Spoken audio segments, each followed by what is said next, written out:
Quelles conséquences à présent de cette victoire de Donald Trump pour l'économie mondiale? Les marchés financiers asiatiques ont plongé ce matin, baisse de plus de 5%, notamment à la bourse de Tokyo. Le scénario s'est avéré différent en Europe. À Paris, le CAC 40 a fini en hausse d'1,49%. À Wall Street, le Dow Jones et le Nasdaq étaient également en hausse. La journée a été aussi globalement calme dans les salles de marché. Exemple chez Mescart, où s'est rendu Raphaël Ebenstein.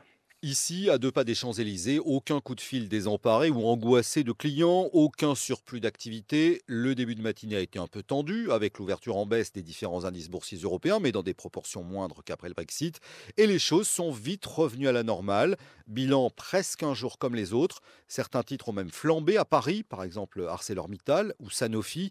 Sébastien Corchia, directeur des gestions actions au sein de la division Mescart Asset Management. Les grands indices boursiers sont peut-être rassurés et là où il y a des variations, c'est sur des typologies de valeurs, des thématiques qui sont plus pro ou anti-Trump. Par exemple, les valeurs pétrolières sont favorisées dans ce contexte-là, aux États-Unis, j'entends bien.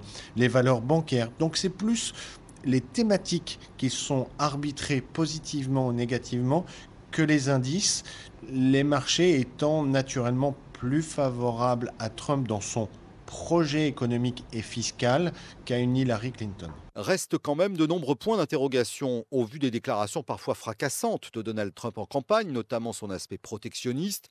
Et pour Yann Azuelos, responsable de la salle des marchés de Mescart, les investisseurs vont sans doute se montrer plutôt nerveux au cours des prochaines semaines. Chose qu'on note, c'est que la nervosité, ce que nous, dans notre jargon, on va appeler la volatilité, la nervosité des marchés va perdurer. Elle était déjà présente avant l'élection de Donald Trump pour des raisons économiques, de croissance aux États-Unis, de taux d'intérêt, mais l'élection d'un républicain peut accélérer une nervosité supplémentaire. On va peut-être vivre un cran supplémentaire d'un marché qui peut être, je dirais, plus agité. Une prochaine hausse des taux d'intérêt en décembre par la Fed, la Banque centrale américaine, semble déjà anticipée par les marchés.